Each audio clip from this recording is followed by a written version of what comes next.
हरियाणा में करारी हार के बाद कांग्रेस में कुछ भी अच्छा नहीं चल रहा है। हरियाणा चुनाव से पहले राहुल गांधी का जोश हाई था, लेकिन अब उनका जोश ठंडा पड़ गया है और वो बैकफुट पर दिख रहे हैं। अब राहुल गांधी की बॉडी लैंग्वेज बदल गई है। लोकसभा चुनाव के बाद वो समझ रहे थे कि बस अब वो पीएम बनने ही वाले हैं। लोग उनकी बातों में आने लगे हैं, लेकिन अब राहुल गांधी का भ्रम टूट गया है और अब वो पछता रहे हैं। लेकिन दर्शकों, आपने एक कहावत जरूर सुनी होगी कि अब पछताए क्या होत जब चिड़िया चुग गई खेत। ऐसा ही हाल कांग्रेस के नेताओं का भी है। कांग्रेस के हाथ से हरियाणा निकल गया है और अब राहुल समेत पार्टी के शीर्ष नेता सर पीट रहे हैं। राहुल तो इतने नाराज हैं कि वो हुड्डा के सामने फट पड़े, लेकिन राहुल जो ये गुस्सा अब दिखा रहे हैं, तब कुछ एक्शन ले लेते तो हालात कुछ और होते। लेकिन कांग्रेस में कहाँ हिम्मत एक्शन लेने की, और यही फर्क हो जाता है कांग्रेस और बीजेपी में। बीजेपी तुरंत एक्शन लेती है और पार्टी के हितों को सर्वोपरि रखती है। पीएम मोदी और गृह मंत्री अमित शाह सख्त फैसले लेने में देरी नहीं करते हैं।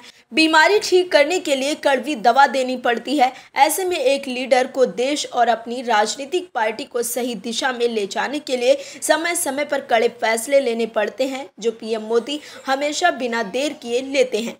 लेकिन राहुल गांधी अपनी पार्टी के लिए भी सख्त फैसले नहीं ले पाते हैं, जिससे पार्टी का बुरा हाल हो जाता है। ऐसे में जब राहुल गांधी अपनी राजनीतिक पार्टी को ठीक से नहीं संभाल पा रहे हैं, अपनी पार्टी के नेता के झगड़े नहीं सुलझा पा रहे हैं, तो वो भारत जैसे मजबूत देश का नेतृत्व कैसे कर सकते हैं।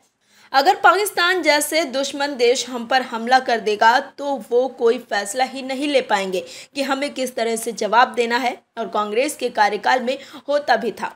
तब के पीएम मनमोहन सिंह पाकिस्तान द्वारा हमला करने के बाद अमेरिका से शिकायत करते थे, लेकिन पीएम मोदी नेतृत्व में भारत ने पाकिस्तान को माकूल जवाब देकर उसे शांत कर दिया है। लेकिन अब कांग्रेस में हार के बाद राहुल गांधी की बेबसी साफ दिख रही है कि कैसे वो हरियाणा में पार्टी को एकजुट नहीं रख पाए। क्या है खबर, बताते हैं आपको इस रिपोर्ट में। दरअसल हरियाणा की अप्रत्याशित हार को लेकर कांग्रेस अब तक पचा नहीं सकी है। यही नहीं, इसे लेकर शीर्ष स्तर पर मंथन चल रहा है और आने वाले समय में यदि कुछ नेताओं के खिलाफ एक्शन हो जाए तो कोई हैरानी वाली बात नहीं होगी। खबर के अनुसार इस संबंध में दिल्ली में एक बैठक भी की गई है। इस मीटिंग में कांग्रेस के शीर्ष नेता राहुल गांधी, मल्लिकार्जुन खड़गे मौजूद थे। इस बैठक में भूपेंद्र सिंह हुड्डा भी मौजूद थे। उनके सामने ही राहुल गांधी ने कहा कि कुछ लोगों ने पार्टी की जगह निजी हितों को ज्यादा प्राथमिकता दी। यही नहीं, हार के कारणों की पड़ताल के लिए भाजपा ने फैक्ट फाइंडिंग कमेटी के गठन का फैसला लिया है। माना जा रहा है कि राहुल गांधी की ये बात भूपेंद्र सिंह हुड्डा को संदेश देने के लिए ही खास थी। खास बात तो यह है कि इस बैठक में भूपेंद्र सिंह हुड्डा को तो हरियाणा से बुलाया गया था, लेकिन कुमारी शैलजा और रणदीप सुरजेवाला नहीं थे। इससे साफ था कि राहुल गांधी सीधे हुड्डा को ही संदेश देना चाहते थे। इसी के चलते उन्होंने कुमारी शैलजा और सुरजेवाला को बैठक में नहीं बुलाया।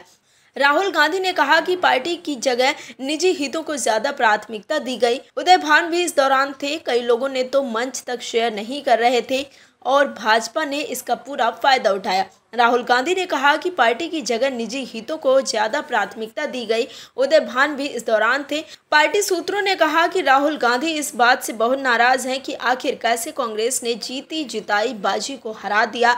राहुल गांधी के इस रवैये से माना जा रहा है कि आने वाले दिनों में भूपेंद्र सिंह हुड्डा जैसे बड़े नेताओं पर ही एक्शन हो सकता है। इसकी वजह यह है कि भूपेंद्र सिंह हुड्डा अकेले ही पूरी कमान संभाले हुए थे।